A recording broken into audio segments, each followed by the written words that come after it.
to put a bunch of Fig Newtons in my house, I'd probably eat them. It's like, here they are. Right. But that's like an actual fault. Or sometimes I get mad. I have a temper. That's a totally fair criticism, and I take that seriously.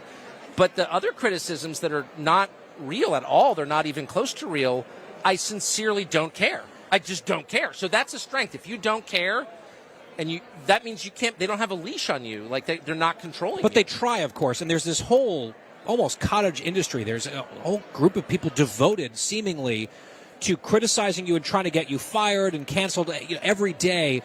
Do you ever think about them when you're planning the program, like even to give them middle fingers on a nightly basis? No, or it's do you not funny. Think It's about funny. them? If you knew how cut off I was by design, I don't think anyone would actually really believe it. But I lead a very different kind of life. I'm not interested in participating in that. I don't like the internet.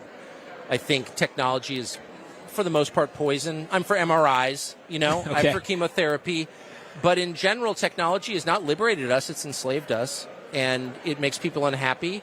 And it divides them from each other. And I just don't participate. I don't like the internet at all. And I don't go there. I don't do social media. I hate social media. So how do you build a nightly show if you're cut off to some text extent? Message.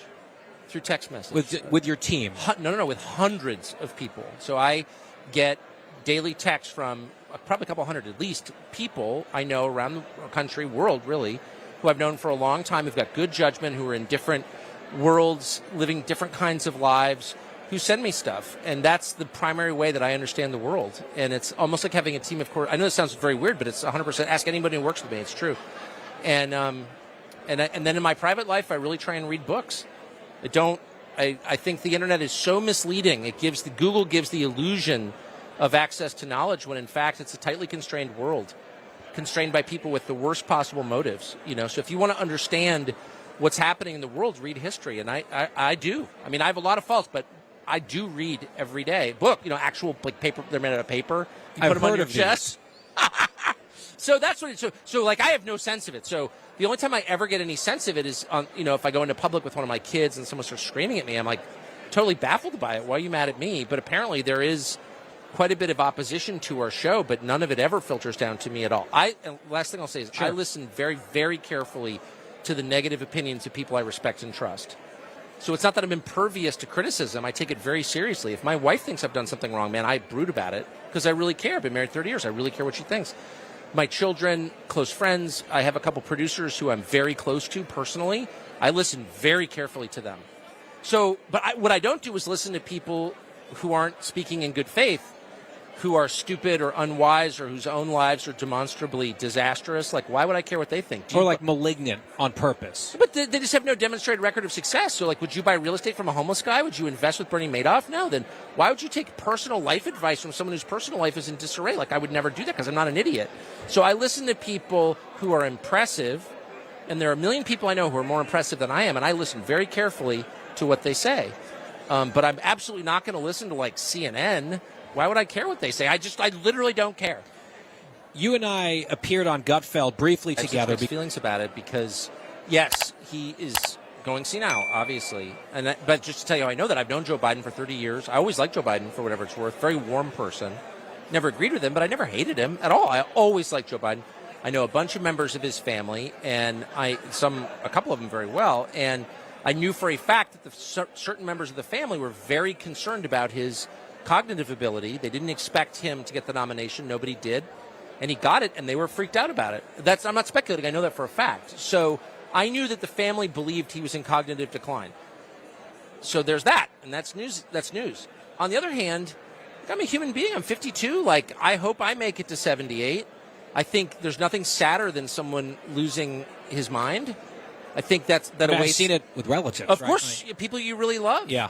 I respect old people. That's the other thing. I just instinctively respect old people. They've been around longer. I aspire to be old. Yeah, exactly. Right? Thank you. Nicely put. I aspire to be an old person. And so to mock a man's senility is like, I'm not going to do that. I probably have because I've violated a lot of my principles in the heat of the moment, but I try not to. I don't want to be that guy. I want to treat old people with respect, even if I, abhor what they're doing.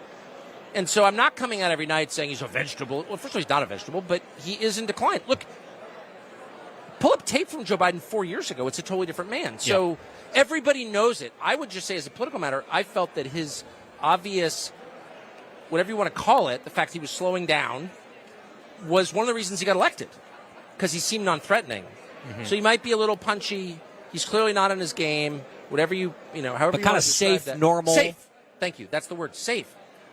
And I got that. I totally understood that. I know why people voted for Biden. I definitely do. I'm not mocking them for voting for him. They were exhausted by Trump. They're not ideological. They didn't think about the ideas that Biden represents or that Trump represents. They're just like, Trump is freaking me out. I need to get to something calm. And that's why they voted Biden. I understand it. What we didn't understand is that Biden would be immediately taken over and used as a vessel by people who really have a hard ideological agenda that is... Yeah. How safe is it feeling right now? Not at all. And, if Biden had come in and done things I disagree with, raised taxes or kept troops in Syria, I would have complained about it because I don't agree with those things. However, I wouldn't have been afraid. If he had made good on his promise to try to unite the country, not demonize whole segments of the population on the basis of their vax status.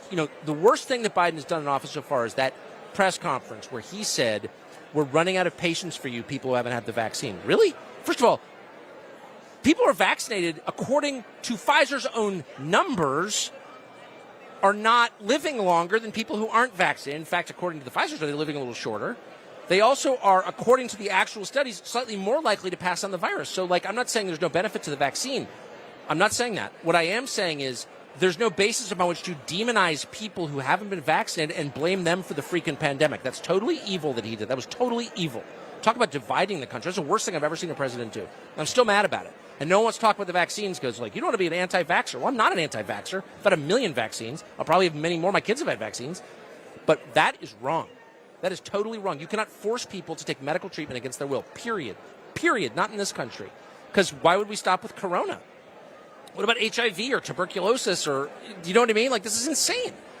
And everyone's afraid to say it's insane. I'm not afraid because I don't care. It is insane. You're not afraid to say many things. But that's truly nuts. And we're going to wake up one morning and be like, I can't believe we lived through that. Why didn't we say something? It was all a dream, except it wasn't. We're living it here at the Patriot Awards in Florida. It's good to see you, Tucker. Thanks for dropping by. You got me all spun up, Guy Benson. As I was going to wind him up and let him go. But we have a break. Tucker Carlson.